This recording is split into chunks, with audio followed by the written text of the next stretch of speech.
en esta estación espacial internacional que tenemos. Digo, hombre, precisión, ¿cierto? ¿Cuánto duró ese viaje? ¿Cómo calcularon para que, digamos, precisamente llegara la cápsula hasta allá? La siguiente. Aquí se muestra la conjunción que hubo entre la Luna y Venus, el 7 de noviembre de 2021. Siguiente. Hace poco fue lanzado el telescopio James Webb, se lanzó el 25 de diciembre de 2021, es decir, ya vamos para 2 años. El 25 de diciembre de este año se cumplen 2 años de ser lanzado. Fue una colaboración de 14 países, costó demasiado, costó demasiado. Y entonces uno se pregunta a veces, oiga, pero ¿a qué altura la Tierra va a estar, cierto? ¿A qué altura? Y si uno compara con la altura, digamos, de un avión normal, ¿cómo es esa altura? Y yo escuché por allá que se iba a ubicar en el punto lagrangiano de la Tierra-Sol, L2. ¿Y eso qué será? Sobre todo que yo, en la materia que doy de mecánica clásica, por eso mencioné, se ve formulismo lagrangiano. Y dije yo, ve, eso es pertinente lo que yo doy. Entonces me puse a averiguar. Entonces ahí también quiero dejarle un mensaje. O sea, uno debe tener cierta curiosidad y dejarse llevar. Y efectivamente aprendí porque supe que era L2. Y ahorita cuando explico el formulismo lagrangiano, entonces toco el tema. ¿Cómo les parece? ¿Sí ven? Pero siempre porque uno quiere dejarse llevar, quiere aprender más. En el lado derecho hay imágenes que ya ha reportado el James Webb, una es de Neptuno y sus anillos, mire qué imagen tan bonita, y la de abajo son imágenes de Júpiter. Entonces, ¿qué se logra con este telescopio? Que cada vez vamos a tener imágenes más precisas, con mejor resolución del universo. Y obviamente algunas personas especialistas pues van a poder explicarnos cómo es la creación del universo. El siguiente. La misión espacial Artemis. Se lanzó el 16 de noviembre de 2022, hace un año, y yo siempre me fijo, por ejemplo, en cosas que tienen que ver con física. Pero yo decía, por ejemplo, de este texto que hay ahí, ¿habrán algunas cosas que le interesen a ustedes? Se me ocurre y lo digo con mucho respeto, por ejemplo, ¿qué podría? Uno podría averiguar, por ejemplo, cuánto costó, ¿cierto? ¿Qué se podría hacer eso? Con ese dinero, uno podría averiguar. Yo ahí coloqué cosas que son, digamos, pues del campo mío. El empuje que es una fuerza, el tiempo, cuánto gastó. Dice equivalente a unas 25.000 locomotoras funcionando a la vez. Y el propósito es llevar mujeres y personal de color a la luna. Ese es el objetivo. Entonces, por ahorita está. Algo que también me interesó, dice, la cápsula Orión pasó a unos 130 kilómetros de la luna. 130 kilómetros, yo soy aquí en Ibagué. Entonces, mire que 130 kilómetros, si yo fuera hacia Bogotá, sería por ahí, yo creo que por ahí, un poco más allá de Melgar. A esa distancia de la luna pasó, ¿sí? Entonces me fijo en esas cositas, ahí hay una foto tomada, por ejemplo, por Orión, una foto tomada por la luna. Siguiente. Esta es la más reciente. Como les digo, mi objetivo en ese momento no es digamos, saturar a ustedes con información de física. Yo creo que no, simplemente ¿qué es lo que estoy haciendo? Motivándolos a observar el contexto. ¿Sí? Mire, por ejemplo, en el caso mío, yo me siento muy fascinado analizando estas cosas. Y repito, por esas cosas no le cobran a uno. ¿Tuvieron información de esto, cierto? El eclipse solar que sucedió el sábado 14 de octubre de 2023. ¿Sí tuvieron conocimiento?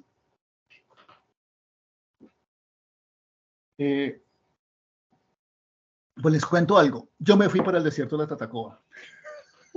A ver el fenómeno allá. Allá arranqué. Me voy para allá. Motivado también por un amigo físico que trabaja en Antioquia. Y me puse a leer. Y bueno, por lo menos, pero hay que entender que es un eclipse solar, que es un eclipse, digamos, de luna. Me puse a estudiar toda esa parte y comencé a entender.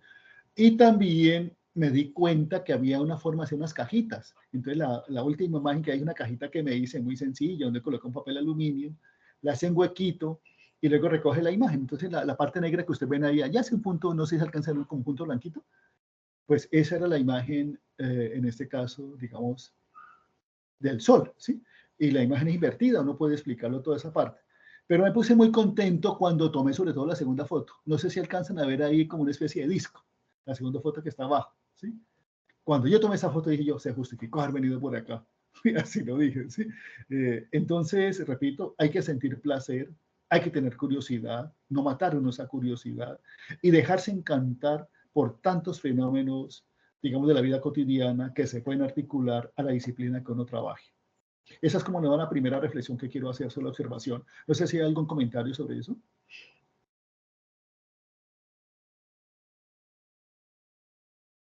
Si no la hay, entonces podemos continuar. Entonces hablé ya de la observación, ¿cierto? La observación.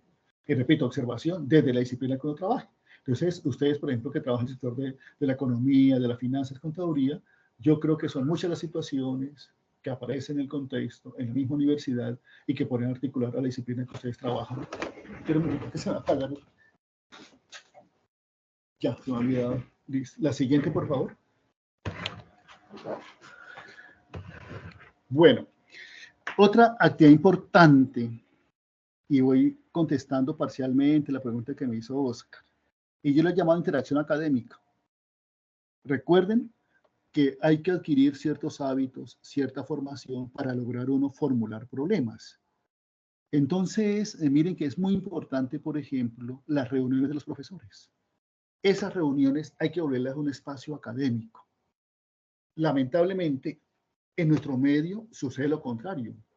¿A qué se va? A las reuniones de profesores. A sacar a flote el amiguismo. Nadie pregunta, nadie expone, pero esas reuniones deberían ser realmente un espacio de discusión. Pero aquí en Colombia, si uno le dice al compañero, oiga, está equivocado, sale de clase de un enemigo, ¿cierto? Lamentable. Pero esas reuniones de profesores nosotros deberíamos devolverlas espacios académicos. Hace muchos años le escuché una conferencia a un pedagogo y él decía, mire, la diferencia entre la gente de Estados Unidos y nosotros son 2 horas. Y decía, pero ¿por qué, profesor? Después de que yo también he estado en varias universidades de Estados Unidos y entendí esa frase. La última ocasión fue la siguiente. Yo estaba en la Universidad de Nuevo México y ¿cómo les parece que los viernes a las 4 de la tarde el Departamento de Física hacía una reunión? Y yo me preguntaba si éramos en Colombia y un viernes a las 4 de la tarde, ¿uno qué está haciendo? Ya listando maletas para terminar la jornada. Y no, aquí haciendo una reunión y mire que la gente llegaba puntual. Y todos los profesores, los más, digamos, de mayor edad, se hacían en primera fila. Y todos preguntaban. Esos son espacios académicos y nosotros hemos perdido eso. Entonces hay que lograr que las reuniones de profesores sean más académicas, que no sean reuniones de trámite, sino donde usted pueda interactuar, usted pueda preguntar. Y que cuando la gente pregunte, pregunte porque quiere aprender, porque quiere saber, no con el objetivo de ir entonces a perjudicar al otro. Y que el otro también entienda que si le pregunta a uno es posible que no sepa la respuesta. Bueno, y mire que lo mismo pasa en el aula de clase. En el aula de clase pasa lo mismo. Un estudiante pasa a exponer, uno pregunta como profesor, ¿tiene alguna duda? Nadie le pregunta. Hagan la pregunta y no se pregunta. Entonces, hay que volver a rescatar que el aula de clase, que las reuniones de profesores sean espacios académicos para poder uno interactuar. Bueno, también yo recomiendo que vayan a los congresos nacionales e internacionales. Y yo, cuando voy a los congresos, yo casi que voy a piratear cosas, a ver qué es lo que están haciendo, ¿sí? Asisto a las plenarias y me fijo mucho en los temas que me gusta, en alguna bibliografía, en alguna herramienta computacional que yo no conozca, en alguna página web que me sirva. A eso voy. O sea, no me importa si no entiendo, pero voy a tratar esa información. Y también disfruto mucho y aprovecho mucho la sesión de pósters. Yo tomo fotos, le digo a la persona, me deja tomar una foto de su póster, siempre que diga, ve, yo puedo mejorar el tema de esto, yo lo puedo extender, yo lo puedo generalizar. Entonces, como sugerencia, hombre, hay que ir a los congresos nacionales, si es internacional, mucho mejor a aprender, pero también con el tiempo a llevar trabajos. Uno lleva un trabajo, es posible que el trabajo aún esté incipiente, le hacen observaciones, no importa que uno no pueda contestar todas las preguntas, mejor que le hagan preguntas, que uno pueda contestar. ¿Por qué? Porque lo mandan a estudiar más. ¿Sí? Y poco a poco uno va adquiriendo madurez. También es importante tener un ciclo de conferencias, eso que están haciendo ustedes, eso hay que hacerlo. O también, si conocen de ciclos de conferencias a los que van a conectar virtualmente, hay que asistir. En la parte de abajo, mire que coloqué, me puse a buscar, ahora que está aprendiendo la charla, y casi en todas las disciplinas hay congresos nacionales. Por ejemplo, claro que los que coloqué ahí ya pasaron este año, lamentablemente, ¿sí? Pero mira, abajo dice Congreso 20 de Administración y Gerencia. Luego hay otro que dice 19 Congreso Nacional de Investigación de Contaduría Pública. ¿Sí ve?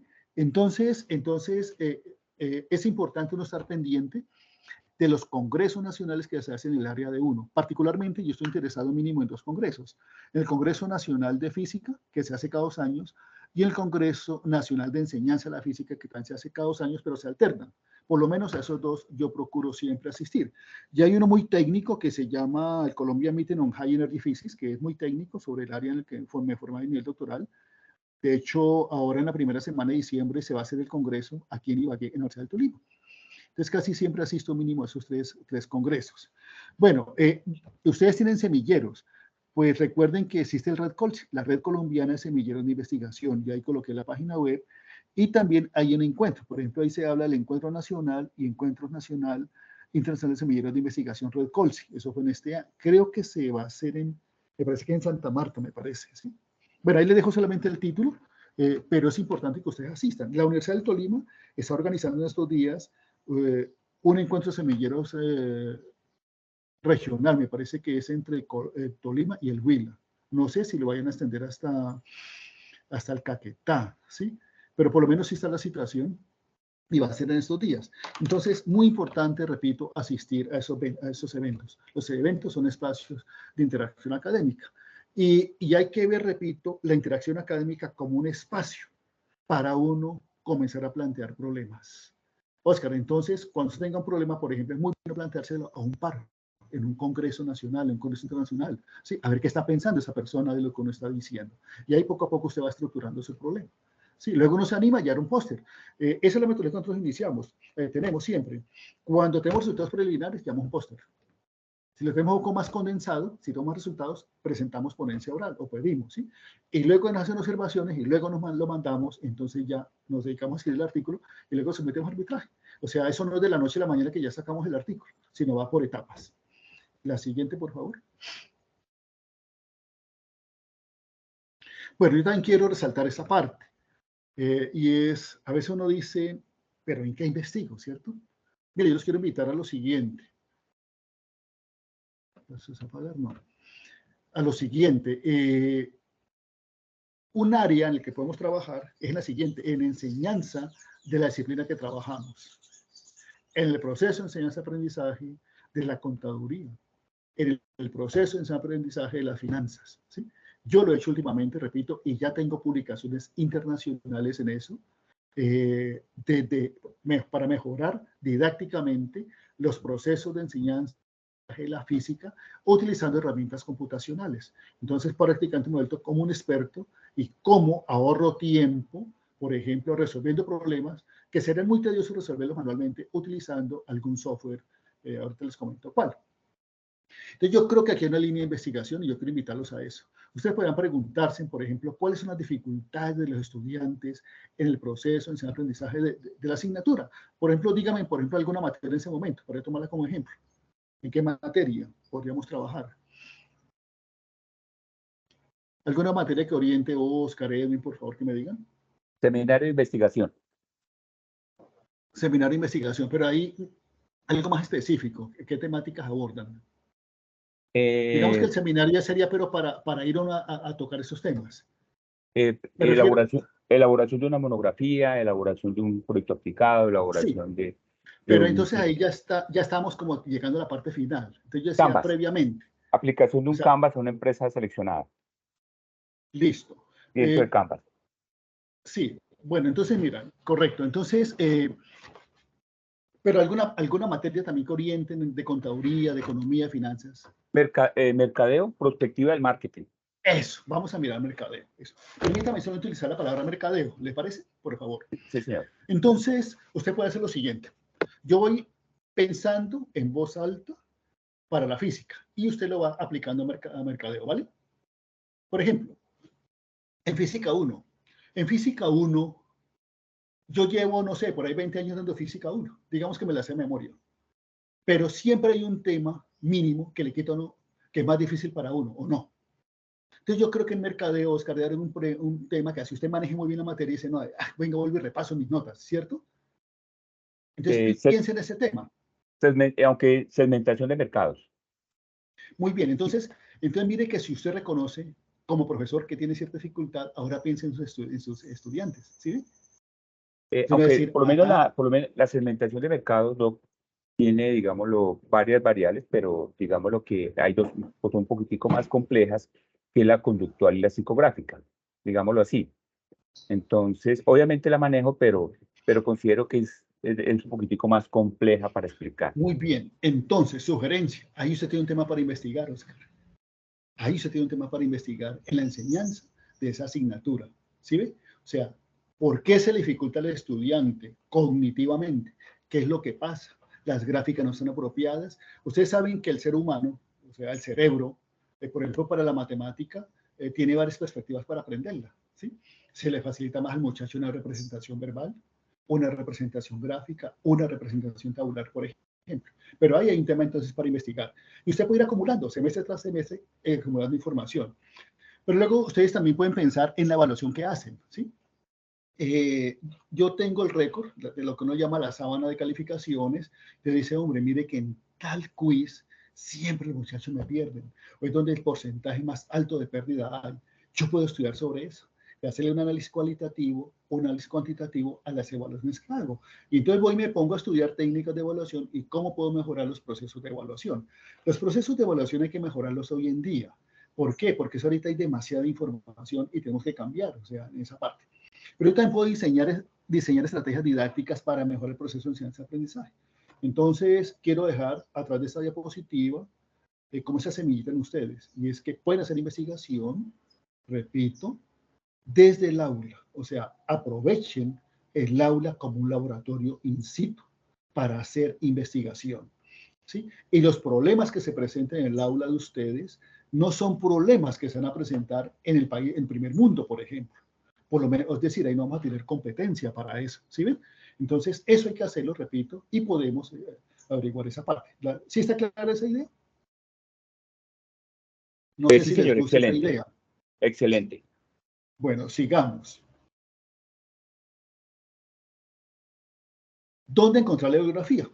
Muy parecida a la pregunta que me hizo hace rato Oscar, ¿cierto? Entonces, bueno, el caso mío, el caso de la física de partículas, pues afortunadamente en el doctorado yo tuve un acceso, me llaman así casi que me cogieron del cabello, aquí es donde usted tiene que buscar. ¿Sí? Entonces, yo tengo dos bases de datos, me suscribí a ellas y todos los días yo las miro, entonces yo puedo decir yo estoy actualizado en el campo. Pero donde me causó dificultad fue encontrar bibliografía para enfrentar los problemas que propuse, que formulé en enseñanza de la física. Entonces, hoy en día hay demasiada información, ustedes lo saben, y uno se puede ahogar en cualquier océano de información si no sabe buscar.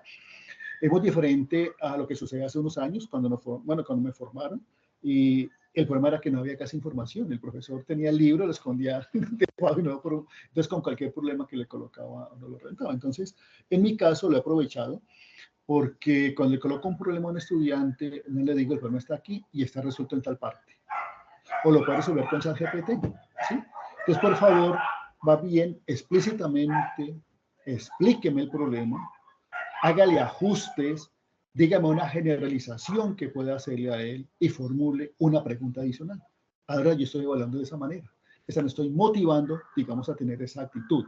¿Sí? Repito, porque es que ya todo está en la web, entonces tenemos que enseñar a la gente a pensar, tenemos que enseñarle a la gente a que formule, a que sea más creativa, y eso siempre va a ser posible.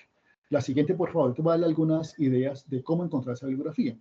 Bueno, como les dije, hay dos bases de datos que yo utilizo. Ahí coloqué la primera, si quieren puede indicar, la archive.org.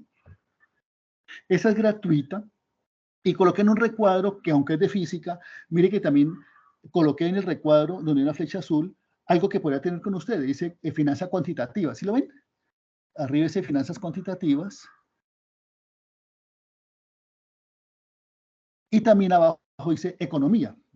Economía. Entonces, mire que esta es de física, pero a poco también ha incluido otras disciplinas. Y esa es gratuita. Uno se suscribe a ella y todos los días, a mí todos los días, casi a las 9 de la noche, me llega lo que la gente manda a nivel internacional en esa base de datos. Entonces, yo vivo actualizado. Pero en esa base de datos también yo puedo mirar si un artículo es citado o no. Y eso es muy importante. Para uno aprender a buscar artículos, uno tiene que saber cuáles son los artículos que son. Es decir, y si un artículo es citado por 3 o 4 personas de países diferentes, uno dice, oiga, como que este artículo es bueno, ¿vale? Entonces también les recomiendo esa base, el archive.org, que tiene al menos dos aspectos que tienen que ver con las disciplinas que ustedes trabajan. La otra es muy específica, pero quiero mostrarle la Inspire. Si quieres ir, no, perdón, aquí. La otra es muy específica, dice InspireNet, es muy específica la física de partículas. Pero ¿por qué quiero resaltarla? Porque yo estoy seguro que pronto en el área de ustedes también debe haber una base similar. Hay unos comandos para buscar autores, para buscar temáticas, pero ahí me permite bajar el PDF, me dice dónde fue publicado y también me dice quiénes han citado ese artículo. ¿Sí? Me da la bibliometría de, digamos, de ese autor. Y cuando digo bibliometría, también piensen que esa es una posible área para uno investigar. Los profesores que trabajan en economía, creo que a ellos se les facilita hacer estudios bibliométricos. ¿Qué es hacer un estudio bibliométrico? Es analizar la producción científica de un país, de una institución, en cierto periodo del tiempo, en ciertas bases. Entonces, por ejemplo, uno podría decir, oiga, voy a averiguar qué han publicado en educación física en tal base de datos en los últimos 10 años en Colombia. Y luego hago un análisis porque comienzo a cruzar variables, ¿sí? Así como si ustedes, pues, por ejemplo, fueran a analizar los resultados de las pruebas ADER 11 que acabaron de salir. Ahí hay, por ejemplo, otro tema para analizar. Pero la otra base de datos que yo utilizo es el Google Académico. ¿Sí? Es la que menos uso, pero lo uso en el siguiente sentido, porque a veces uno encuentra artículos en revistas y no los puede descargar porque hay que pagar. Entonces, por lo menos ya tengo la información del artículo, el nombre del artículo y lo coloco en Google Académico y a veces aparece ahí el preprint. ¿Sí? Entonces, con ese objetivo lo utilizo. También me dice cómo citar y también me dice cómo puedo, también dice cuántas citas o quién ha citado ese artículo. Entonces me pongo con calma a buscar quién lo ha citado, en qué contexto, digo, ve, va por aquí. Y miren que si usted me da a mí un artículo, e incluso el área de ustedes, yo estoy en la capacidad, con paciencia, de armar un buen grupo de reversiones bibliográficas a partir de ese artículo. ¿Y cómo? Porque voy y analizo la bibliografía del artículo. Ahí encuentro temas para trabajar. O también busco quién ha citado ese artículo y comienzo a armar mi paquete. Y sí está claro lo que estoy diciendo, ¿no? O sea, a veces es difícil, sí, tengo una pregunta, pero ¿será que no está ya resuelta? ¿Cómo hago para alimentarla? Entonces, con un solo artículo que uno puede encontrar, a partir de ese artículo, uno puede armar una buena carpeta de referencias bibliográficas y luego comienzo a jerarquizarlas, o sea, a clasificarlas, a mirar tendencias, cómo se ha resuelto. Y existe también ResearchGate, la última, es una red social. Ahí también está el link, researchgate.net, la que está abajo en el cuadrito rosado. Y esa también para mí ha sido importante. Yo estoy ahí, ustedes me pueden buscar, José Juan Muñoz, aparece de qué parte del mundo lo leen a uno, aparece el nombre de la persona que lo lee a uno, y uno puede interactuar con esa persona. Entonces, cuando encuentro un artículo, repito, que me interesa una revista y que hay que pagar, pues yo no pago. Yo procuro, pues, cómo lo bajo, si, digamos, sin pagar. Entonces, tampoco he pagado por publicar. Hasta el día de hoy, todas las publicaciones que tengo no las he sacado en revistas que no cobran, ¿sí? Entonces, esta red es la posibilidad, digamos, yo buscar un artículo, puedo decir algo, permítame, de Henry Rengifo, ¿sí? Que él publicó en una revista de economía de Estados Unidos. Entonces, yo ingreso a ResearchGate a ver si de pronto Henry está inscrito en esa base de datos. Sí, y si está inscrito, con toda seguridad que yo voy a poder comunicar con Henry y le pido a él el favor de que me preste el artículo. Entonces, por eso es una red social, ¿no? Porque permite la interacción entre investigadores. Entonces, a mí me ha servido la ResearchGate y el Google Académico para rastrear, para hacerle seguimiento a autores que tengo que encontrar en las otras bases de datos. ¿Alguna pregunta sobre esa parte? Doctor Germán, una preguntita. Usted mencionaba que estas bases de datos son gratuitas todas. Las dos, sí señor, sí. Y a ustedes yo creo que les sirve la Archive, la primera, la que está arriba, porque hay dos, finanza cuantitativa y economía. Le va a servir el Google Académico, que está en gratuito, y el ResearchGate también es gratuito, ¿sí? Si quiere, no sé, Edwin, si podría en ese momento ingresar a internet e ingresar a ResearchGate, y la me da un momento, por favor. ¿Cómo, Henry? No, doctor, pues es que una de las situaciones que siempre se presentan en el nivel de investigación es eso, ¿no? Que hay que cancelar un cierto dinero por tener el uso de estas fuentes, ¿no? Pero pues ya hoy en día, pues la tecnología ha avanzado demasiado y creo que pues en este sentido ya pues puede uno disfrutar de estas bases de datos gratuitas. Sí, si quiere, escriba arriba, por favor, José Hermano Muñoz, ResearchGate, o ResearchGate, José Hermano Muñoz, así pronto puede, para que no tenga que inscribirse ahorita, ¿sí? José Hermano Muñoz de ResearchGate, y ahí le aparece.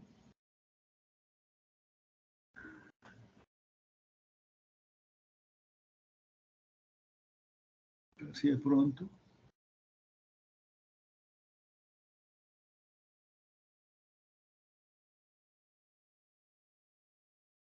Por lo que entró fue a Google Académico, parece. Pero esa es gratuita, creo que estoy en ese, ¿sí? Te aparece la producción de uno. ¿Sí? ¿Es eso? Sí. Sí, señores, esa es gratuita. Ustedes se pueden entonces inscribir ahí, ¿no? O hacerle seguimiento a algunas personas, algunos autores que ustedes de pronto ya conocen. Ahí está toda la métrica, aparecen las publicaciones de uno. Y ella enlaza con la base de datos de la revista donde fueron publicadas. Por ejemplo, el último artículo ahí ya fue enlazado. Ese que, donde dice más abajo, donde uno dentro del proyectil. El mismo ResearchGate lo enlazó desde la European Journal of Physics. Ese, por ejemplo, ese yo no lo cargué. ¿Sí? Eso me apareció ahí, porque ya están conectadas estas bases de datos. Entonces, hubo un autor, por ejemplo, un ruso me escribió por acá y me dijo que sí le podía facilitar el artículo. Entonces, yo le mandé el preprint. ¿Sí ven? Esa es una manera que uno tiene para comunicarse. ¿Listo? Y esa es gratuita, oigan. Bueno, sigamos. Vayamos a la siguiente. Bueno, está Scopus. Yo creo que la UNAD debe estar en Scopus, porque casi que es un consorcio, se puede procurado que sea un consorcio que eso lidera MinCiencia en ese momento, enteramente con ciencias, para que todas las universidades tengan Scopus. Es una base de datos que hay que contactar. Ahí hay que trabajar con algunos conectores lógicos para uno saber buscar. Pero es una buena base de datos. En este momento la que manda la parada, digamos. Entonces también hay que... Sería muy bueno que ustedes en el taller, por ejemplo, acudieran a la biblioteca, a ver si la biblioteca les da una sesión de capacitación sobre cómo utilizar Scopus, por ejemplo. Y muy específico. Yo les recomendaría eso. Sí, la siguiente. Bueno, están estos gestores de referencias bibliográficas. ¿Y por qué hay que utilizar ahorita gestores? ¿Por qué? Porque es que ahorita como hay tanta información, entonces tienen que saber grabar, ¿sí? Hay que saber grabar. Entonces, Zotero y el siguiente, Mendeley, le da a usted la oportunidad de usted en la nube tener todas las referencias. Y cada vez que usted las necesita, usted llegue y las carga. Entonces, también será muy bueno que digamos, en el semillero hiciera una sesión. Hay unos videos en YouTube de cómo utilizar Zotero, esa es la página web. Es gratuito, afortunadamente. La siguiente, por favor. Te repito, lo que es Zotero, la anterior, y Mendeley son gestores de referencia bibliográfica, son recursos que hoy en día hay que utilizar. Es frente a una pregunta también que me hacía Oscar. No hay que complicarse. Aquí le dicen a uno cómo se introduce digamos, la información y ella le hace la cita a uno. ¿Cómo les parece? ¿Fenomenal o no? Sí, es la verdad que era, ¿sí? Por eso decía, no se preocupen por las citas, ¿vale? O sea, lo que hay que aprender a utilizar. Y los estudiantes le enseñan a uno. De hecho, yo qué haría en el semillero, coloquen la tarea a los estudiantes y verá que les explican cómo ellos son capaces de ver el video, descargarlo y de utilizarlo. La siguiente, por favor. Bueno, también hay herramientas tecnológicas que hay que utilizar. Yo en este momento yo gozo con el ChatGPT. Yo creo que hay que incorporarlo. De hecho, en física 1 les estoy diciendo a los estudiantes, cuando les hago el quiz, la evaluación, utilicen lo que quieran. Lo único que no permito es que copien entre ustedes. Pero busquen el solucionario del problema. Hay un libro guía, busquen el solucionario, lo tienen a la mano, si lo tienen resuelto. Y entonces eso me obliga a que yo pregunte de una manera diferente, ¿cierto? Y tal les digo, si quieren, utilicen el ChatGPT. ¿Sí? Utilicen el ChatGPT. Porque es que yo también como investigador yo lo he utilizado. Hace poco me colocaron observaciones en un artículo y me decían que el inglés estaba mal escrito y yo no quería pagarle a una persona para que me revisara el inglés. Entonces yo me apoyé en el ChatGPT. ¿Sí? Me apoyé en el chat. ¿Sí lo han utilizado el ChatGPT? Es la verdadera. Sí, señor. Sí, señor. No, yo no. Uy, eso es la verdadera. Sí, tiene que escribir a Henry, ¿sí? Y le va a decir, por ejemplo, usted puede decirle, mire, hágame un resumen de 200 palabras de 100 años de soledad. Demora uno más escribiendo que dando el resumen, ¿sí? y vuelve y le pregunta y le hace un resumen diferente. ¿Cómo la ven? ¿Sí? O le puede decir, hágame un poema alusivo a la luna de máximo 100 palabras, se lo hace. ¿Sí? Hágame unas palabras de, digamos, para un discurso de posesión, se lo hace. ¿Sí? Pero también le dice, o le da las rutinas para hacer programas, ¿cómo les parece? Después decirle, hágame un programa para calcular tal cosa y hágalo en Python, ¿sí? O hágalo en R, hágalo en C++. El ChatGPT le hace uno eso. Que es una herramienta que nosotros como profesores debemos aprender a utilizarla, como investigadores, y también permitir a nuestros estudiantes que lo utilicen. Y eso nos obliga a ¿qué? A ser más creativos, necesariamente. ¿Sí? Necesariamente, a dar ese paso, a exigirnos más y a formular problemas. Lo que usted ve a la derecha es Umata, ¿cierto? Si lo ven, Umata con H, umata.ai, ¿sí? Es otra inteligencia artificial. ¿Para qué le sirve la Umata 1? El Umata le permite a usted cargar el PDF. Ahí se ve abajo la imagen, carga el PDF. En el lado izquierdo está el PDF y en el lado derecho él le señala a usted las ideas importantes. ¿Cómo la ven? Entonces se le puede escribir cuáles son las ideas más importantes en inglés de este artículo. Entonces la señala con color amarillo en el lado derecho. ¿Sí ven la imagen ahí? No sé si pudieron indicar. Sí, donde dice asking faster than skimming. ¿Sí lo ven ahí? Sí, sí ahí eso, ahí. Eso es. Entonces, ese es un recurso cuando tiene que leer tanto. Utilizar el Umata, ¿sí? Usted le puede decir cuál es la ecuación más importante de este artículo. Se lo da. ¿Sí? ¿Cuál es la conclusión más importante? Se la da. Entonces, creo que esas dos herramientas tenemos que aprender a utilizarlas. Y con esas dos herramientas, pues vamos a incrementar, vamos a mejorar nuestra producción. La siguiente, por favor. Estas las coloqué solamente para decirles que es una herramienta muy útil para nosotros. Nosotros trabajamos en LaTeX. La mayoría de los artículos no los hacemos en Word. Oigan, nosotros no lo hacemos en Word, sino en LaTeX. El LaTeX tiene unos comandos, tiene unos códigos. En la época en que yo hice la tesis doctoral y tesis de maestría, uno tenía que memorizar y poca gente sabía los códigos. Ahorita son públicos. Pues, ¿cómo le parece que ahorita hicieron el overleaf, lo que está en el lado izquierdo? El overleaf, y el overleaf es como si fuera el Drive de Microsoft. De Google, ¿sí? O sea, yo puedo ahí compartir, yo puedo ingresar ahorita a Overleaf y le muestro todos los proyectos que tenemos. ¿Y qué me permite eso? Que podemos trabajar al mismo tiempo o a la hora que quiera con personas de otras partes. Por ejemplo, estamos haciendo una investigación con un profesor que está en el Quindío, en Armenia, con otro que está en Bogotá, con otro que está en Cali y otro que está en Pasto, y conmigo. Entonces nos reunimos y al mismo tiempo podemos estar trabajando. Y cada uno le coloca color. Es muy potente, pero está escrito en LaTeX. En la Universidad Nacional, por ejemplo, en algunas facultades colocaron un obligatorio que los muchachos presenten los trabajos en el overleaf, porque los comparten con el profesor. Repito, entonces el overleaf es un análogo al Drive, pero que trabaja en LaTeX, no trabaja en Word. La siguiente. Por ejemplo, yo creo que economía podría utilizar este. ¿Sí? Bueno, aquí me voy a demorar un poquitico. Y de pronto para continuar dándole respuesta a la pregunta que me formuló Oscar hace rato. ¿Ustedes conocen a Publindex? ¿Saben qué es lo de Publindex? Para mismo saber cómo enfoco la presentación, porque puedo ser muy rápido. Con confianza, tranquilos. No, señor. Bueno, muy bien. Resulta que Publindex es un sistema de clasificación que tiene MinCiencias, anteriormente Colciencias, de las revistas. Oigan, de las revistas en Colombia se clasifican en 4 categorías. De menor a mayor son C, B, A2 y A1. Voy a repetirlas ahora de la más alta a la más baja. A1, A2, B y C. A nivel mundial se habla de cuartiles, Q1, Q2, Q3, 5, 4. Es muy parecido. Te repito, en Colombia las revistas se clasifican en 4 categorías. Las de mayor nivel son las A1, luego sigue la A2, la B y la C. Yo creo que ustedes, si están comenzando, hombre, aspiren a publicar en la C y lo cogen como experiencia, ¿sí ve? Y uno poco a poco, entonces uno mando algo a la C, luego lo mando a la B, ¿sí? Esa es mi sugerencia. Entonces, tengan en cuenta las 4 categorías. Ahora, por favor, van a tener en cuenta lo siguiente. Las revistas nacionales se indexan y las revistas extranjeras se homologan. Entonces, cuando hablo de una revista homologada, ya sé que me estoy refiriendo a una revista extranjera, oigan.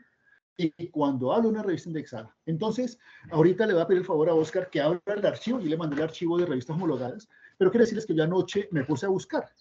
Y entonces le coloqué, ahorita hacemos ejercicio, Edwin, O si quiere lo hacemos de una vez. Eso, ahí coloque finance. Arriba aparece una lupita. Ahí, coloque finance. Ese es el homologado. Mire que es muy grande ese archivo. Ese archivo es pesado, ¿cierto? Porque son 1000 y pico. Coloque finance. Eso. Enter. Estas son las revistas internacionales. A mí me parecía que habían 99, ¿sí? Mire, ¿no le aparece cuántas? Ahí no le veo. No le dio cuántas. Bueno, no importa. No me dio cuántas. Sí, pero son 99, me parece, 90. Y ahí la va mostrando. Ahí apareció una, si quiere vamos mirando. Está cargando los resultados, doctor. Un segundito. Ah, ya, se me ha cargado todavía. Entonces, yo creo que ustedes, me permito sugerirles, hagan una sesión a explorar este documento, ¿les parece? ¿Por qué? Porque ustedes tienen que ir ubicando dónde podrían mostrar resultados o de dónde podrían estudiar. Entonces, ¿yo qué hago? Yo comienzo a mirar revistas, las comienzo a ojear y digo, ve, este tema yo lo podría mejorar, yo puedo entender. Y lo que yo acostumbro es, repito, trabajar artículos en el aula de clase. No muchos, no muchos. O sea, yo no trabajo más de 2 artículos por semestre. Pero la verdad es que poco a poco voy cogiendo madurez. ¿No le carga? Pues sí. Todavía no le ha cargado, ¿no? No, doctor, es que es muy grande el archivo y de pronto se demora bastante porque son 1193 páginas. Claro.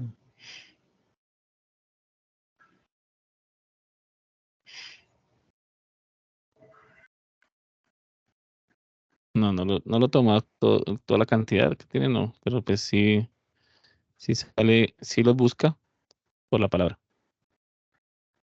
Sí. Entonces, hay que saber buscar, ¿sí?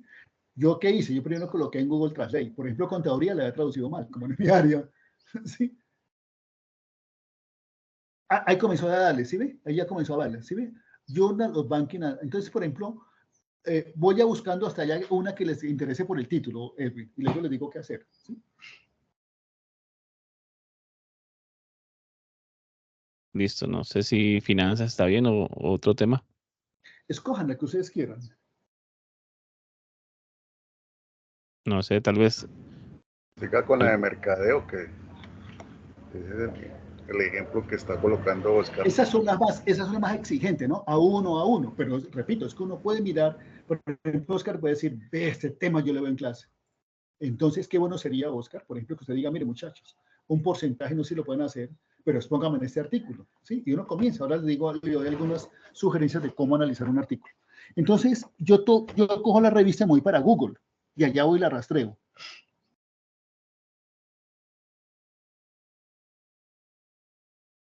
¿Esa cuál es? ¿En Google Scholar o en Google normal?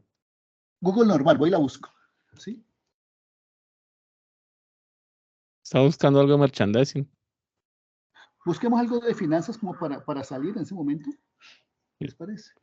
Sí.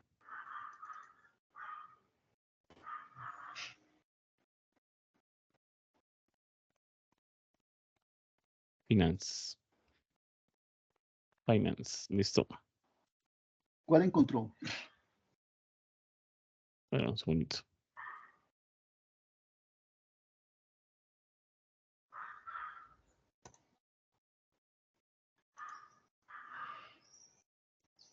Yo encontré una. Si quiere, volvemos a la presentación. Esta 2315. Esta la 2315 Journal Supongamos que of nos Banking. interesó eso, ¿sí? Eso, entonces yo cojo el nombre y voy a Google, y luego miro el alcance de la revista. Miro el último número, a ver si de pronto hay temas que son los que yo trabajé en alguna materia. ¿Sí me entienden? Entonces yo hago el match ahí, digo, ve, como que esta revista me sirve. Me sirve, no necesariamente para publicar, eso sería lo ideal, pero sí para hacer investigación en el aula. Eso, te busquemos la lista muy bien. Está abajo, es de Science Direct, es buena, es buen consorcio. Arriba, en ese Journal of Banking and Finance, es como el segundo ese.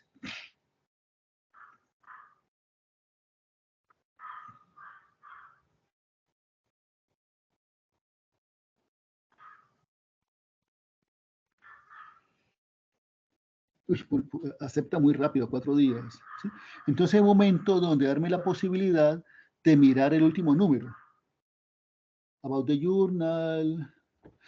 Arriba dice Articles and Issues. En la primera a la izquierda. Yo creo que ahí podemos mirar. Ahí está la última. Entonces haga clic, lates, issue, y abajo le da all. Veamos la última nomás. Y ahí están los títulos de los artículos. Baje. Miren, está en inglés, ¿sí? Entonces uno puede ir mirando despacio. A esto hay que emplearle tiempo, ¿vale? Entonces uno comienza a mirar.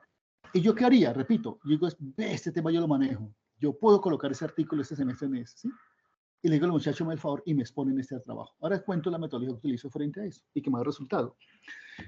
Si hay que pagar por descargarlo, como le digo, yo no pago. Entonces más bien coloco el título, ya sé que existe el artículo y que está el autor. Entonces voy y lo rastreo, o bien en Google, académico, o en ResearchGate. Oigan, yo hago eso. Y ahí tengo el artículo. ¿Listo? ¿Podemos seguir? Si les queda clara la idea, ¿no? Como la metodología. Entonces yo creo que aquí hay un trabajo para ustedes. Yo diría que una buena sesión es miren, como por finanzas aparecen 99 revistas. Hombre, qué bueno sería que ustedes tamizaran eso y dijeran, vamos a utilizar en el programa de contaduría, por ejemplo, en Ibagué, 2 o 3 revistas de esas. Sería muy importante, ¿sí ven? O sea, no hay que abarcar mucho, oigan. Bueno, entonces miren las que coloqué, digamos, para mostrarles a ustedes. ¿Sí ven la primera? Journal of Education Finance. O sea, es una revista sobre educación de finanzas. Entonces, mire que sí es posible, lo que le dije yo, desarrollar docencia e investigación con la enseñanza de las finanzas. Esa revista me está indicando eso. La siguiente, ¿qué dice? Revista de contabilidad y también esa revista latinoamericana. Esa revista está en español. La segunda, la revista de contabilidad. ¿Sí lo ven? Esa revista de contabilidad. ¿Vale? La tercera, ¿qué dice? Miren el título de la tercera. Dice, Educación en Finanzas y Políticas. Nuevamente sobre enseñanza de las finanzas. Y la otra es una revista A1 que tiene que ver con contabilidad.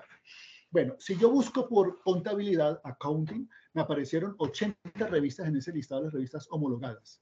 Recuerden que cuando digo homologadas son revistas extranjeras, ¿oigan? ¿Está claro esa parte? Ya Edwin tiene el archivo, ¿oigan? Bueno, vayamos a la siguiente. ¿Y cómo es la situación con las revistas colombianas? Entonces miremos la siguiente diapositiva. Aquí, ¿qué dice? Publindex, luego revistas indexadas. Cuando las revistas indexadas son las revistas colombianas. Yo tomé algunas que yo creo que les puede servir a ustedes. Vean, Cuadernos de Economía.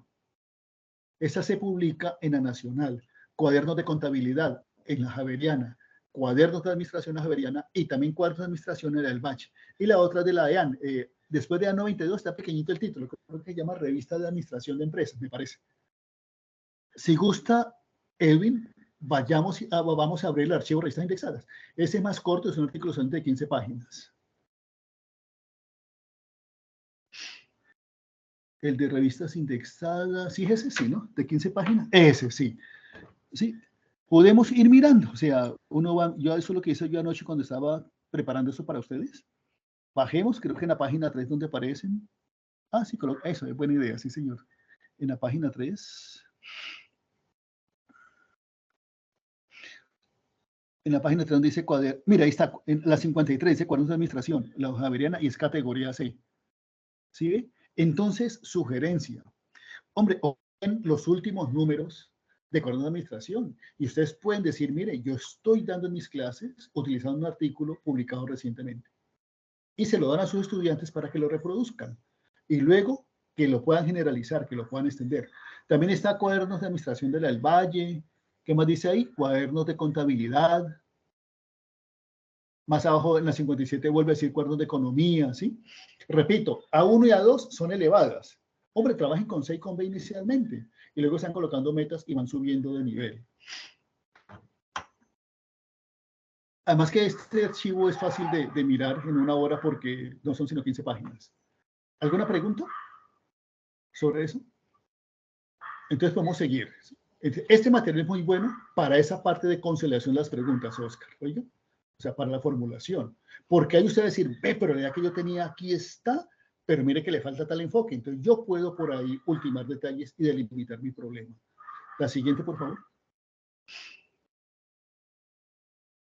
Bueno, ya estamos cómodos sobre cómo revisar un artículo.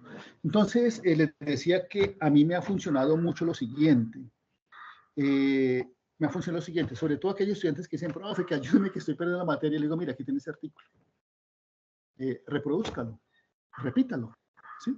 Y mire que a veces los estudiantes son muy creativos, sino que es que darles la oportunidad. Y cuando me hacen buenas presentaciones, le digo, oye, ¿por qué no seguimos trabajando? Mire que de aquí podemos sacar un artículo. Entonces, yo le hago algunas sugerencias. Siempre que trabajamos, mire, este artículo es muy reciente. Miren el título, ¿puede ChatGPT soportar, o sea, dar apoyo a profesores de información en el desarrollo de tareas de física? Cuando yo vi ese título, dije, vaya, vaya, es que yo trabajo física y yo trabajo con profesores de información, ¿no? Yo trabajo con licenciados, yo doy clases en las licenciaturas en ciencias naturales. Entonces, cuando yo vi el título, dije, ese artículo es pertinente para mí.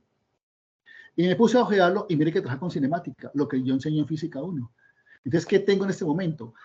3 estudiantes que incluso están repitiendo la materia. ¿Ustedes quieren pasar? Me hace el favor y vamos a trabajar este artículo. Y vamos a explicar la metodología, que yo creo que a mí me ha funcionado. Ya llevamos, yo creo que llevamos un mes trabajando el artículo. ¿Y quiere que les cuente? Al día de hoy no hemos leído el artículo completo. Entonces, ¿qué hemos hecho? Lo siguiente, y eso hay que ser dosificado. Primero, yo me detengo, y eso es lo que hago, por favor, le digo a los estudiantes, vamos a analizar el título, si lo entendemos o no. Y vamos a hacer el siguiente ejercicio, profesores. A partir de ese título, ¿qué esperan ustedes que aparezca en el artículo? Leo, miren que el título es una pregunta. ¿Sí? ¿Puede el ChatGPT dar apoyo o apoyar profesor de información en física para desarrollar tareas? Si ese es el título del artículo, ¿yo qué espero en el artículo? Pues que me digan si sí o no y cómo, ¿cierto? ¿Sí o no? Eso es lo que espero. Entonces, yo lo primero que hago es, por favor, analicen el artículo. Luego le digo, van a leer el título y el abstract. No me rayan absolutamente nada. Yo rayé ahí, pero porque ya estaba en una fase posterior. Y me van a decir si hay relación entre el título y el abstract, el resumen. Listo. Luego, otra actividad que hacemos es la siguiente. Van a leer título, abstract y conclusiones. Y hago la misma pregunta. ¿Hay relación? ¿Está bien escrito el artículo? ¿Hay coherencia entre lo que dicen las 3 secciones? Luego, título, abstract, conclusiones e introducción. Luego, algo muy importante. De hecho, hasta ahí ya da para una sesión de trabajo de 2 horas. Luego, en la otra sesión, hacemos lo siguiente. Analizamos la bibliografía. Y eso es clave. Eso es clave, analizar la bibliografía, porque yo puedo ahí engrosar la revisión bibliográfica. Yo puedo encontrar ahí bibliografía, artículos, libros que sean pertinentes para mi investigación. Después, en otra sesión, miramos las tablas, las analizamos las figuras y luego sí lo leemos todo. Entonces, mire que de esa manera, dosificadamente, usted va llevando a los estudiantes. Por ejemplo, aquí encontramos que algunas tablas utilizan la taxonomía de Bloom. Yo manejo la taxonomía de Bloom, que ahora está de moda para los resultados de aprendizaje. Entonces, nos fuimos a leer la taxonomía de Bloom. ¿Sí? Y enseguida nos ocurre una pregunta. ¿Será que yo puedo utilizar, como son profesores de información estos jóvenes, los derechos básicos en que están en Colombia con la taxonomía de Bloom? Entonces van surgiendo preguntas, ¿sí ven? Y así vamos formulando el problema. Entonces, por ejemplo, el próximo viernes, cuando reunir con ellos, ya vamos a leer todo el artículo. Pero se cuenta que yo no quemé, entre comillas, al estudiante diciéndole, me hace el favor y para mañana me entrega un resumen de ese artículo. Para nada, así no se hace. Sino por etapas, de manera dosificada. ¿Sí es clara la metodología? ¿Qué pretendo? Que ellos en diciembre me hagan una sustentación pública del artículo, donde ellos hagan aportes. Y ya ellos tienen. Por ejemplo, en este artículo, si quiere lo abrimos, Oscar, si quiere lo abrimos, ahí también yo le mandé el archivo. Eso, ahí está. Entonces, en ese artículo, por ejemplo, hay unas preguntas. Bajemos, creo que en la tabla 1, en la tabla 2. Los muchachos ya han estado leyendo, por ejemplo, aparece que el índice de capa. Van a buscarme en eso, por favor. Pero, repito, no les coloqué como tarea que me hicieran un resumen dentro del artículo. ¿Sí está claro eso, no? ¿Sí? Creo que en la tabla 2. Así, en la tabla 1, por ejemplo, claro, ahí viene la experiencia del profesor. En la tabla 1 aparece un índice de capa. Y en el lado izquierdo, en esa primera columna, hay unas categorías con las cuales evaluaron las preguntas. Aquí pusieron a las personas en formación, a 26 profesores, lo vieron en 2 grupos, y unos tenían que hacer preguntas de física para evaluar, utilizando un libro de texto, y los otros el ChatGPT.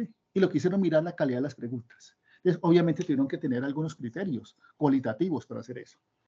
Entonces ahí utilizaron el índice de capa, la capa de coins. Entonces digo, no saben, vamos a ir a manejar. Pero eso fue a partir del análisis de esa tabla. Bajemos la tabla 2. En la tabla 2 creo que hay unos problemas. Entonces, ¿a qué los puse? los puse a que resolvieran el problema manualmente, usen información y también que lo hicieran con ChatGPT. ¿Sí? Y ya el día de hoy, sin haber leído el artículo, los muchachos tienen 2 o 3 conclusiones de ellos. Oscar, sí.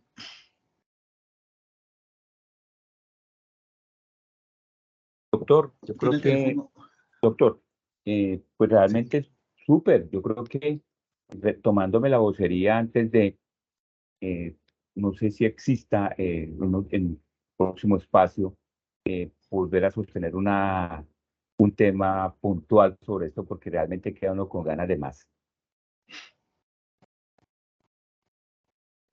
No sé si me escuchó, doctor. Sí, señor, sí. ¿Será el próximo Sí, miércoles? no sé, pues obviamente dependemos de una agenda, pero pues, Sí. mi estimado doctor Germán y Edwin, doctora Sandy, los 3 organizadores de coordinar de los semilleros, doctor, la verdad que es un tema sumamente valioso y que realmente queda uno como con ganas de más, ¿no? Porque pues ese tema es bien pertinente para lo que estamos haciendo. No, si ustedes gustan, podemos dejar por acá, ¿sí? Creo que esa es la observación. No, por mí no hay ningún inconveniente, sino que me refiero que quería decir que queda uno, pues, es un tema que es súper. Sí, yo creo que yo los puedo acompañar, si ustedes gustan, por ejemplo, para que hagamos un taller, para que identifiquemos revistas indexadas y revistas homologadas que ustedes pueden trabajar. Yo puedo acompañarlos en eso. Perfecto, doctor, muchas gracias. Sí, me entiendo. O sea, podríamos dedicarle una sesión a las revistas indexadas, únicamente. Vean, aquí hay que caminar suave, oigan. O sea, eso es mucho, pero mucho no quiere decir cantidades, ¿cierto? Sino mucho es bien hechas las cosas. Bueno, en todo caso, le quiere que les cuente que ahorita yo estoy animado y yo sueño y me coloqué como reto publicar en esa revista. ¿Cómo le parece que la revista es A1? Es A1, o sea, máxima categoría. Digo, hombre, me voy a meter. ¿Sí? Y ustedes también podían trabajar, o sea, el ChatGPT que les dan economía. ¿Sí? Los temas que trabajan en mercadeo, los pueden trabajar con ChatGPT. A ver qué da, ¿cierto?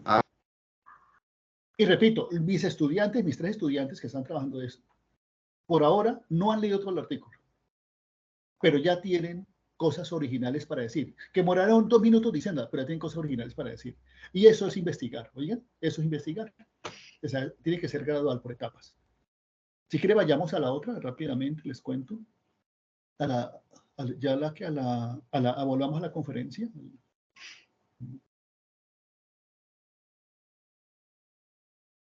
Bueno, lo último es lo siguiente. Vuelva al anterior, por favor. Al final dice, vean, es lo siguiente. ¿Sí? Hay un momento en el cual hay que leer, ojo, con gafas de lector para aprender del tema, para ir más allá, para generalizarlo, para extenderlo. Pero hay un momento en el cual hay que leer como escritor. No sé si me entienda cómo es.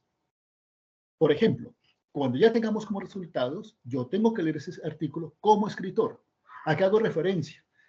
Las secciones que el tipo utilizó, que ellos utilizaron, cómo las llamó, ¿cierto? Cómo presentó la metodología. A eso hago referencia, sí está claro, ¿no? O sea, el estilo. Entonces, el artículo, repito, lo debo leer y por eso lo titulé ¿Cómo revisar el artículo? Yo creo que hay que revisarlo desde 2 perspectivas, como lector y como escritor. ¿Sigamos? Lo que siguen ya son ejemplos. Ahí tengo una pregunta, doctor. Ese punto, para revisar el artículo desde esas 2 perspectivas, ¿cómo debo yo ubicarme en el artículo frente a la perspectiva del lector y frente a la perspectiva del escritor? ¿Qué tips de pronto usted nos puede recomendar, doctor? Muy bien, listo. Como lector, lo que está arriba, por partes, me fijo en el título, ¿sí? Entiendo cada palabra y me pregunto qué espero, ¿vale? O sea, lo que está en la cajita arriba, Edwin, ¿sí? Como lector. Y entonces tengo que leerlo todo. Y luego es muy bueno como ejercicio al grupo yo exponerle. Eso le obliga a uno a entender más las cosas, a saberlas presentar. Eso sería como lector. Aprendí, busqué. Mis estudiantes en ese momento se han extendido porque les ha tocado buscar taxonomía de Bloom, ese Coins Kappa, ¿sí? Lo han ido utilizando, las categorías. ¿Lo ven? Por ejemplo, ellos se dieron cuenta que el ChatGPT les presenta información inconsistente, porque los 3 le preguntaron lo mismo y les dio respuesta diferente. Y digo, hombre, ahí hay para investigar. Sí, dejar esos registros. Sí está clara la primera parte, ¿no? Eso es como lector. ¿Vale? O sea, despacio. Siempre que cojan un artículo, título, luego miren la relación entre el título y el abstract, no rayen ahí nada todavía. Luego, relación entre título, abstract y conclusiones, no rayen. Y luego, título, abstract, conclusión, introducción, y ya, descansen a tomarse el cafecito. Ya, desen por bien servidos. Y algo tuvo que hacerle cada uno en la cabeza. Una próxima sesión de trabajo, hombre, también lea la bibliografía, analícela. Analícela, o sea, uno coge punto por punto, ¿qué me está diciendo? Me dijo los títulos de las, este me sirve, este no me sirve. Luego puedo categorizar, clasificar la bibliografía, ¿vale? Ahí estoy como lector, ¿sí? Aprendiendo. Pero a la vez estoy pensando, ¿qué más podría yo hacer? Y ya como escritor es para fijarme cómo se escribe un artículo en esta área, Edwin. Por ejemplo, yo podría mirar en el artículo qué secciones tiene, qué es lo que se dice en la introducción, cómo presento las conclusiones. No sé si le contesté, Edwin. Sí, señor, perfecto. Muchas gracias, doctor. Sí. Bueno, sigamos. Bueno, ahorita voy a presentar algunos ejemplos y repito, mi intención no es fatigarlos con cosas de física. Siempre daré un mensaje de cada ejemplo. Entonces, por favor, la siguiente. Este es el último artículo que publiqué. Entonces, yo quiero comentar cómo llegué a la idea. El artículo se fue publicado en este año. ¿Y quiere que les cuente? Yo comencé con esto desde el año 2018. O sea, ¿hace cuánto? Hace 5 años. ¿Sí? ¿Y cómo llegué a la formación del problema? Como yo oriento física 1 y ahí no ve movimiento del proyectil y también mecánica clásica avanzada, entonces yo conecté los dos temas. Estaba haciendo investigación en el aula, ¿sí? Y dije, ve, entonces, en el libro avanzado decían, el movimiento del proyectil sí le considero fricción, el más ideal. Y encontré un artículo donde daban dos resultados muy interesantes para el caso ideal. Entonces dije, ¿y será que para fricción, caso no ideal, sucede lo mismo? Y esa fue la pregunta. Y comencé a trabajar, y logramos mostrar que efectivamente se persisten los dos fenómenos. Cuando mandé el artículo por ahí en el 2018, afortunadamente me dijeron que no. Colocaron dos árbitros. Uno dijo que sí y el otro dijo que no. Y nos dio duro el que dijo que no. Muy lacónicamente dijo, no hay nada nuevo. No veo que es lo nuevo, fue lo que dijo. No veo que es lo nuevo. Y entonces colocaron un tercer árbitro. El tercer árbitro dijo, yo me voy a adherir al concepto del que dijo que no. Porque me parece que no está explícitamente que es lo nuevo. Entonces uno va aprendiendo de esa gente. Y luego dijo, pero sí veo cosas nuevas ahí. Lo que pasa es que los autores no lo saben plantear. Interesante, ¿cierto? Dice, vaya, entonces, ¿qué es lo que quiere ese señor? Y nos hizo unas observaciones y 2 hojas de arbitraje. Ese tipo es buen físico. ¿Sí? Todo eso en inglés, oigan, todo eso va en inglés. Y digo que afortunadamente no lo publicaron porque no hicimos una buena revisión bibliográfica, estaba incompleto. Habría sido una vergüenza que no hubieran publicado eso así, porque la revisión bibliográfica no estaba completa. Tenía la tarea, seguir trabajando, seguir buscando. El de árbitro nos estaba pidiendo que para la gráfica abajo diéramos la ecuación. Nosotros todos lo hacemos con el paquete matemática. Nos hemos vuelto muy expertos en hacer matemática, bueno, nos permite hacer bellezas, oigan. Hay unas condiciones ahí, entonces nos permite jugar, hacer gráficas bonitas, digamos, manipularlas, extenderlas y con observación y siendo muy crítico saca uno conclusiones. Entonces nos dimos la tarea y por fin volvimos a mandar una versión y nos colocaron ahorita 3 árbitros. ¿Cómo le parece? Sí, a la misma revista, la europea, nos colocaron 3. Uno dijo que muy bueno y nos hizo 5 observaciones que se van a resumir en una sola. Él quería que le metiéramos alguna simulación donde se pudiera verificar lo que estamos diciendo. Y eso nos obligó a hacer la simulación. Y quiere que la cuente, le hicimos en GeoGebra. Y eso quedó hermoso. Cosa que no hemos quedado en cuenta. Entonces, mire la ventaja de un arbitraje, ¿sí ve? Nos obligó a hacer una simulación y nos quedó bonita. Eso quedó precioso. Eso quedó uno contento y dice, uy, la verdad que era cuando lo logramos. Pero entonces tuvimos la capacidad de darnos cuenta que las 5 observaciones que hacía el señor era una sola. Que si hacemos la simulación, satisfacía eso, ¿vale? El segundo, un buen físico, demasiado respetuoso, dijo, está bueno el artículo, me gusta, sin embargo, hay que revisar el idioma inglés. Y yo creo que están equivocados en tal parte. Y nos fuimos a pensar, y sí, nos ponchó en 3 cosas físicas, pero nos dio la posibilidad de mejorar, ¿vale? El tercero fue el mismo que nos dijo no en el 2018, ¿cómo le parece? Uy, y mire que ese empezó diciendo, yo no me sentía a gusto leyendo ese artículo. ¿Ustedes qué pensarían, profesores, que le dijo? Sí, ¿cierto? Entonces, ¿dónde viene el carácter? Hay que saber que eso es normal en esto, ¿vale? Pero hay profesores que se achantan con ahí y no vuelven a publicar. No, yo sé que eso es normal. Siempre estoy diciendo, yo no me sentía a gusto. Y voy a explicar por qué. Yo consulté a mi director de tesis en México. Le dije, miren, tengo 3 árbitros, no me diciendo qué hago. Él me dijo, ¿qué está diciendo el editor? ¿Lo estoy rechazando? Le dije, no. Le dije, no, listo. Entonces trate de contestar los 3. Mira, a ver. Oiga, les cuento, generó mucha satisfacción porque es inspiración, se vale contestar a cada árbitro. ¿Sí? Por ejemplo, al que me hizo las 5 observaciones y que me contesté en una sola, le contesté en un solo párrafo, extenso. ¿Sí? Al otro, al que me hizo el que me dijo está equivocado en esto, le dije punto 1, puntos, punto 3. Al que me dio duro y me elaboró 2 páginas, le contesté también globalmente. Sí, es cuestión ahí de genialidad también, no sé cómo le contesta a esas personas. Es un mano a mano bonito. Y sentí mucha satisfacción, y mis 2 compañeros también. A ese trabajo lo hicimos con 2 profesores del departamento, uno catedrático y el otro de planta. Entonces sentí mucha satisfacción cuando él me dijo, ahora sí me sentía a gusto leyendo el artículo. Eso es muy bonito, ¿sí ve? Pero si yo me hubiera achicopalado, ¿qué habría pasado? No lo hubiera sacado adelante. Entonces, ser investigador es eso. También tener la capacidad de que le digan a uno que no y uno seguir insistiendo, oiga, pero aprender. Entonces, quería presentarles ese como un ejemplo de un trabajo donde lo que hice fue extender el conocimiento. Extender. Entonces, siempre que usted asista a una conferencia, siempre estén pendientes de los supuestos, profesores. Siempre en toda investigación hay un supuesto. Usted diga, y si ese supuesto lo extiendo un poquitico, ¿sí? Si lo hago más flexible, ¿qué pasaría? Entonces, siempre hay supuestos y aquí lo que hicimos fue extender el conocimiento. Y gracias al arbitraje, el artículo lo mejoramos. La siguiente, por favor. Esto es en enseñanza de la física, oigan. La bibliografía aquí quedó preciosa, oigan. Fui capaz de clasificarla en 2 grupos.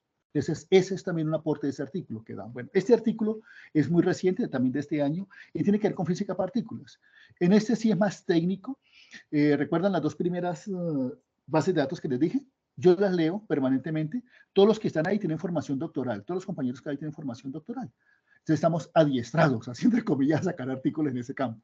Lo que hacemos es estar pendientes de los resultados experimentales, sabemos unas técnicas y enseguida dijimos, podemos publicar esta vaina acá. Y eso hay que hacerlo a la velocidad de la luz, porque eso es ciencia frontera, de punta. Entonces, cuando usted está metido en cosas de punta, usted está compitiendo con gente de la China, de la India, de Rusia, hermano, gente que no duerme. Y en cualquier momento usted anochece con problema y el otro día otro man se le adelantó, otro grupo. Eso hay que dedicarle muy rápido, ¿no? Y esa gráfica la hacemos también con el paquete matemática. Entonces, repito, este sí fue más fácil. ¿Por qué? Porque aquí no tuve que pensar cómo encuentro la bibliografía. No. Todos los días nosotros estamos mirando lo que se publica y entonces estamos actualizados y sabemos que se puede publicar. El siguiente. Este es un artículo viejito de 1997. ¿Y por qué lo coloqué? Lo coloqué para dejar un mensaje. Ese fue el segundo artículo que yo saqué cuando estaba haciendo el doctorado.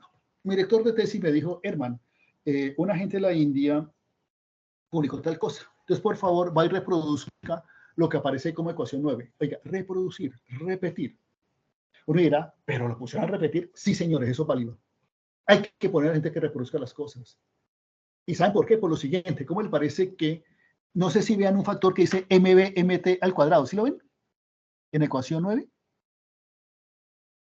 Lo que está ahí en el recuadro rojo. Eso, ¿cómo les parece que el artículo que ha sido publicado no tenía ese factor?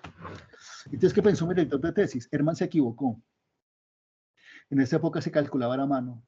Entonces me dijo, no, Herman, tiene que repetir el cálculo. Sí, mira, sí. Y yo me he gastado como 2 meses obteniendo esa ecuación. En la segunda vez me gasté 1 mes y me volvió a dar el factor. Y quiere que les cuente que el error era de otra gente. Entonces ahí nos ganamos esa publicación, ¿sí lo ven? ¿Y todo por qué? Por repetir. Sí hay que reproducir las cosas, oigan. Es que a veces la gente dice, pero ¿para qué se repitiendo lo que se ha hecho? No, señor. Eso tiene un valor agregado. Eso es formativo. Y me puedo encontrar tesoros. Y luego lo que hicimos fue extender. Esa ecuación la extendimos y publicamos la ecuación 11. Y con esas 2 formulitas ya se justificó el artículo. El siguiente. Esto fue una curiosidad. ¿Cómo le parece? Esto no es de física. Esto no tiene nada que ver con física. Todos ustedes han jugado dominó, ¿cierto? Todos han jugado el dominó. A mí me llama la atención el juego del dominó. Y yo jodía y jodía con esa vaina. Y encontré otra vez en César y en Miguel gente que me acolitaba. Y los domingos nos reuníamos a botar líneas sobre eso, almorzábamos. Y nos dimos la tarea y nos dimos cuenta que si agrupábamos las fichas del dominó, así como están en el recuadro azul, el segundo de abajo, ¿cómo le parece que al agrupar las fichas del dominó de esa manera, encontramos sucesiones y series que podíamos encontrar en el triángulo de Pascal? Y nos pusimos muy contentos. Y ese es un ejemplo que yo siempre coloco de que lo hicimos contrario a lo que sugieren la gente de metodología de la investigación. A la topa tolondra fuimos a encontrar los problemas. Oscar, y no sabemos que tenemos un problema todavía. Era un hobby, era una curiosidad, ¿vale? Luego me di cuenta que existía el dominó, en Colombia jugamos el dominó doble 6, que existía el dominó doble 12, ¿cómo lo ven? Lo conocí en Estados Unidos. O sea, tiene piezas del 0-0 al 12-12. Y luego voy a Argentina, me di cuenta que el doble 15, y yo, uy, ¿cómo así, hermano, doble 12? Cuando me la pillé, yo lo que tengo es una generalización. Y eso es clave. Siempre estar uno pendiente que puede generalizar. Entonces lo que hicimos fue pensar en un dominó que combinara en dos casillas los números del 0 al n, ¿vale? Y encontramos muchas fórmulas. Encontramos el número de, una fórmula para hallar el número de piezas y una fórmula para sumar todos los puntajes. Luego lo generalizamos a cuando la ficha tuviera 3 cavidades y los ubicamos en un triángulo, que ya estaba hecho también. Y lo mismo, ¿no? O sea, dijimos cuál será el número de piezas, cuál será el número de los puntajes. Lo mandamos a una revista. Inicialmente lo rechazaron y nos hicieron observaciones, eso nos sirvió. Lo mandé a otra revista, también dijeron son de acá. Luego lo mandé a otra revista, los también. 3 revistas decían que no. ¿Sí? Entonces, aquí por fin lo mandé a la revista, una revista de Costa Rica. Nos colocaron 5 árbitros y todos nos hicieron observaciones para mejorarlo. Y quedó precioso. ¿A qué nos llevaron ellos? A que el triángulo de Pascal representa los coeficientes binomiales. Entonces, pudimos hacer todas las demostraciones utilizando coeficientes binomiales. Entonces, quiero presentar ese artículo para darles un mensaje. Curiosidad. Por ser curioso, pero no quedarme en la curiosidad, sino también ponerme a trabajar. No sabía para dónde iba, no sabía para dónde iba. Y mire, terminó en una publicación internacional y con un artículo muy bonito. Siguiente. Bueno, estos 2 ejemplos yo creo que les pueden servir a ustedes. Son trabajos que he hecho con estudiantes de 4º semestre de licenciatura en Ciencias Naturales. ¿Cómo la ven? Entonces, el primero nuevamente, los muchachos querían mejorar la nota, querían no perder. Les dije, oiga, yo encontré este artículo porque lo trabajamos. Entonces, en esa época yo estaba encarretado utilizando algunas aplicaciones gratuitas que hay en celular y trabajando el sensor de aceleración de celular. Yo quería hacer física con eso. Y logramos sacar un artículo. ¿Cómo fue? Entonces yo pongo a los muchachos que trabajen. Ellos fueron muy ingeniosos, hicieron montajes en la casa con cositas de bajo costo, ¿sí? Luego ese trabajo me lo expusieron, luego fuimos a un congreso nacional, lo expusimos, ahí nos hicieron observaciones y luego terminó en publicación. El del lado izquierdo, ese de apps como herramientas pedagógicas, quiero decirles, al día de hoy tiene 8 citas internacionales. Y uno a veces no valora las cosas, pero nos lo han citado ya 8 veces, ese artículo. El artículo de la derecha dice el uso de la cámara del teléfono celular como herramienta didáctica en física. O sea, estamos utilizando la herramienta, la cámara, para hacer física.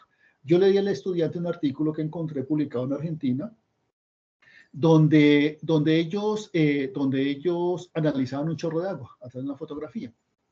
Le dije, me reproduce el artículo. El muchacho fue ingenioso. Mire que le echó frutiño al chorro de agua. Y eso me pareció genial, ¿sí? Para poder que quedara bien el chorro de agua, cuando eso parecía un chorro de sangre, cuando él tomó la foto. Pero lo hizo y evitó el problema de que el agua es tan translúcida y no podía verlo con la foto. ¿Lo ven?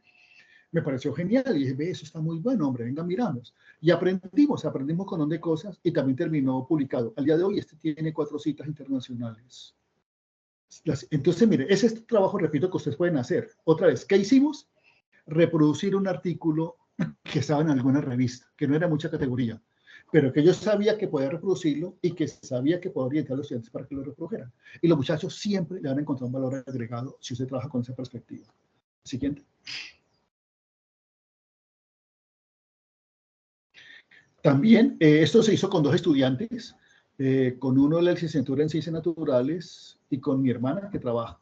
Les voy a contar la historia. Yo estaba también dando clases, eso fue por cátedra, en el Instituto de Educación a Distancia. la física 1, la misma física 1 que va presencial, la vi en educación a distancia. Cuando a las clases, las tutorías son los sábados, y me llama el viernes en la tarde la directora del programa y me dice, profesor, le quiero decir lo siguiente, que al curso de mañana van a ir 2 estudiantes sordos. Y yo dije, ¿cómo así? ¿2 estudiantes sordos? ¿Y yo cómo hago para enseñarle física a sordos, hermanos? Si no puedo enseñarle a los que escuchan. ¿Cómo la vi? No, profesor, no se preocupen. Cada estudiante va con un intérprete. Ah, bueno, me confié. No, se me formó un desorden en el aula, ¿verdad? Fue una experiencia totalmente nueva. Ese semestre fue un desastre, de tal forma que los estudiantes perdieron la materia. ¿Cómo la ven? Cuando le dije, oiga, pero no, yo lo que tengo aquí es un escenario para investigar. Y yo los invito a eso, muchachos. ¿Cuándo en la vida voy a tener otra vez 2 estudiantes sordos en un curso? Era un momento propicio para investigar, ¿sí o no? Y entonces me propuse utilizar herramientas computacionales y me puse a estudiar sobre cómo aprenden sordos, cómo esa parte, y le he sacado jugo a eso. Le he sacado ya como 3 publicaciones a ese tema, y ese es uno de ellos. Sí, uso el GeoGebra, no sé si lo conozcan, el simulador PET, son herramientas computacionales, y el tracker es un analizador de videos, como herramientas didácticas para enseñarle cinemática a los entes sordos. Resulta que el sordo es visual, y estos paquetes son visuales, ¿cómo la ven? Nos pusimos a estudiar y sacamos esa publicación, ¿sí? Al día de hoy ya fue citado este artículo. El siguiente. Bueno, hasta ahí entonces he mostrado que sí es posible hacer investigación con los estudiantes, ¿oigan? Y no es la investigación que nos da el premio Nobel, pero sí es muy formativa. Sí, muy formativo. Bueno, este fue un libro que nos publicaron en la universidad recientemente, es gratuito, ahí están los enlaces. Y tiene que ver, es un libro de texto, tiene que ver con la materia que ofrezco o que oriento una maestría en física. Se llama Anime. Les cuento, me lo rechazaron 2 veces. ¿Cómo la ven? Me decían, ahí no hay nada nuevo. Y uno decía, ¿cómo hago para en un libro de texto de física que haya algo nuevo? Es como usted en un libro de física algo nuevo, queda muy berraco, ¿cierto? Y pues si uno se inventa un problema, mami, yo lo mando a una revista. Y asumimos el reto, le metimos herramientas computacionales o el uso de matemática y encontramos conclusiones. Ese libro yo lo presenté la semana pasada y al margen del contenido yo quiero dejar el siguiente mensaje que lo quiero repetir. Este libro se sacó con una actitud de ser docente e investigador, con la actitud de mirar críticamente, analíticamente, sistemáticamente, comparativamente de donde uno prepara las clases. O sea, entonces cojan el libro que ustedes trabajan, casi siempre un libro guía, ¿sí? Hombre, voltéenlo, denle la vuelta, léanlo de atrás hacia adelante, e encuentren cosas. Siempre es posible hacer eso. Y aquí en este libro hay mucha frase y mucho problema que nos inventamos. ¿Qué nos inventamos gracias a eso? Y en la tercera ocasión, entonces sí pasó el libro. Pero otra vez, hay que ser persistentes. Hay que ser persistentes. En la primera nos dieron duro, en la segunda nos volvieron a dar duro y en la tercera sí pasó. Y estén completamente seguros que si lo hubieran negado en la tercera convocatoria, lo habría presentado a la cuarta. ¿Sí? Que eso lo tengo aquí en la mente. Yo sé que cuando mando algo a arbitraje, la posibilidad que me digan que no, siempre va a existir. Entonces, no me echo a morir cuando me dicen que no. Simplemente lo veo como un proceso para mejorar. La siguiente. Este es un libro reciente, nuevamente sobre los sordos. ¿Cómo la ven? Lo presenté en la convocatoria que hizo la universidad y salió. Claro, me tocó estudiar un poco más. Ese dice Física Fundamental Universitaria para Estudiantes Sordos. Nuevamente con el estudiante y con otro profesor. Aquí sí nos apoyamos un poco en un profesor que nos dijo unas cosas de pedagogía. Entonces me puse a leer a un señor Duval, Raymond Duval, que él ha estudiado cómo aprende matemática el ser humano. Y logré extrapolar eso que él decía a la física. ¿Sí? Entonces, todo lo que yo hacía con el tracker, con el GeoGebra, comencé a verlo con las gafas de la teoría de Duval y lo logré. Les quedó muy bonito el libro y ese libro está próximo a salir. O sea, ya por lo menos fue aceptado, ya tenemos el puntaje y estamos esperando que el editor nos llame para hacerle las pruebas de galera. Yo creo que con esto termino. Entonces, con los últimos... no, me falta una ya para la siguiente, por favor. Entonces, mire cómo titulé esta, ¿sí? Recuerden que les dije que eso no es una charla sobre metodología de la investigación, ¿no? Es algo muy subjetivo a partir de la experiencia. Entonces el título de esta diapositiva está en coherencia con eso. Dice, para terminar, aspectos claves. Y coloco entre paréntesis, esto no es un compendio de mandamientos. No crean que esto hay que cumplir al pie de la letra. Simplemente son unas sugerencias que digo. La primera, en el lado izquierdo, dice, deseo permanente e inagotable por aprender. Nunca hay que perder esa capacidad. Todos los días considérense en estudiantes que estamos aprendiendo. Esa actitud hay que conservarla. La segunda, el aula de clase es un laboratorio para investigar. Les mostré publicaciones y puedo mostrarles muchas más que he logrado hacer. ¿Sí? Y no en física de partículas, que es mi área de formación científica, sino procurando ser un docente investigador sobre los temas que trabajo diariamente. Entonces yo identifiqué que las gráficas de cinemática, por ejemplo, es un problema que genera mucha dificultad al estudiante. ¿Sí? Y por eso cuando vi el artículo de ChatGPT que era sobre cinemática, dije, este es el mío. Yo identifiqué eso y vengo haciendo investigaciones aparte. He procurado resolver algunos montajes que están en el papel, pero que al hacer experimentalmente son difíciles. Y luego hacemos el modelo matemático para poderlo explicar y he logrado sacar publicaciones internacionales en buenas revistas. Con esa actitud docente-investigador, y repito, no es física frontera, sino es de la física que he enseñado toda la vida. Yo también los invito a que ustedes tengan esa actitud y ahí pueden también investigar y publicar. Siempre hay que ir más allá de los supuestos. Cuando se va a una conferencia, fíjense en los supuestos de la investigación. Siempre hay supuestos. Yo voy a decir algunos en física. Por ejemplo, existe un montaje donde hay dos masas atadas por una cuerda. Entonces uno asume, voy a suponer que la cuerda tiene masa despreciable. Entonces yo siempre enseguida pienso lo contrario. Y si la masa no es despreciable, sino si yo coloco una cadena, ¿cómo sería, cierto? Voy a suponer que la cuerda la hago pasar una polea y que la polea no tiene fricción. Entonces enseguida pienso, oiga, ¿y si tiene fricción? ¿Sí me entienden? Lo que digo, hay que ir siempre más allá de los supuestos. Entonces, en toda conferencia, en toda investigación, por favor, identifiquen cuáles fueron los supuestos. E ir más allá de los supuestos significa hacer investigación. Voy a los lados de la derecha. No es malo repetir, pues puede llevar a sorpresas interesantes. Recuerden el artículo que les mostré en 1997. ¿Cómo lo logré? Porque me pusieron a repetir un cálculo. Y encontré que las otras personas se habían equivocado. Pero aún si no hubiera encontrado eso, ese cálculo me permitía coger formación para extender el conocimiento, para hacer otro cálculo. No dejen cercenar la curiosidad que todos los seres humanos tenemos. Hay que ser muy curioso, hay que sentir pasión por la observación, ¿sí? Hay que estar siempre pendiente de relacionar. Entonces, yo doy física 1, pero también doy mecánica clásica. Entonces, aprendí a relacionar las dos materias. Ustedes también hagan eso. Si ustedes dan 2, 3 materias en contaduría, en economía, en administración de empresas, por favor, no vean las materias aisladas. Es que el conocimiento tiene ese problema, creer que todo está aislado y no. De alguna manera tienen que ser relacionados. Hay que comparar lo que pasa en el departamento del Tolima, pasará al departamento del Huila, por ejemplo, y por qué no, cuál será la diferencia. Asociar, hay que generalizar, hay que extender y establecer analogías. Hay que leer mucho con actitud crítica. Recuerden lo que dicen los premios Nobel, ¿no? Es más el tiempo de literatura que he pasado leyendo que el tiempo que he pasado escribiendo. Y al final decirles que a investigar se aprende investigando. Es un camino por recorrer. Yo creo que con eso ya termino. Ahora sí, ya no les quito más tiempo. Creo que me extendí demasiado. Sí, esa era la última. Sí.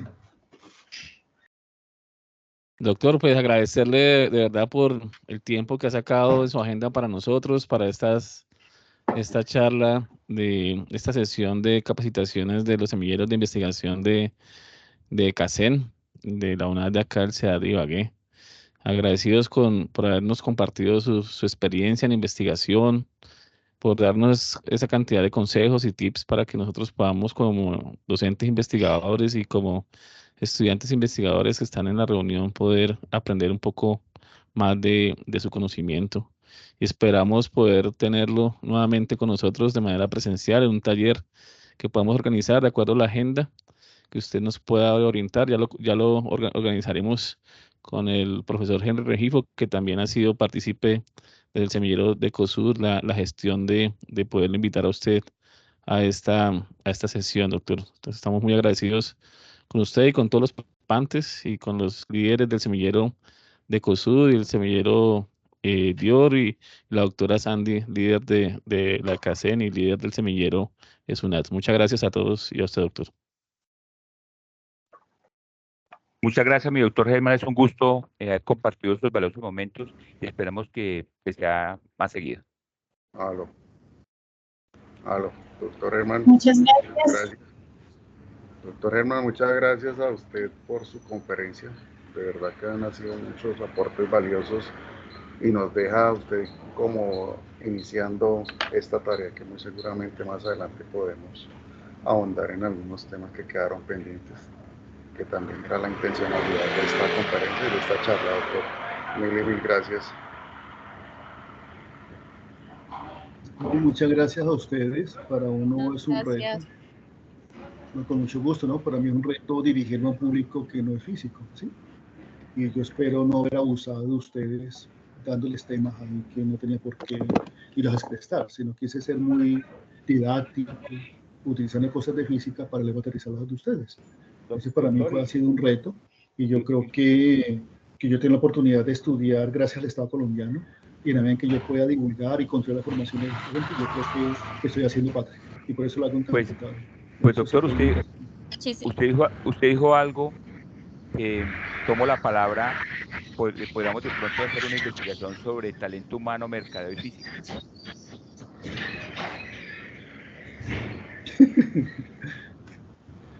Sí, yo puedo, digamos, si ustedes gusten, hacer un tallercito como orientado a que ustedes puedan identificar unas 3 revistas indexadas, o sea, colombianas, y unas 2 o 3 internacionales, que sean como, y no se salgan de ahí, ¿vale? O sea, no se salgan de ahí, y más bien sáquenle jugo a esas revistas, utilizan el aula de clase, y verá que ustedes despegan.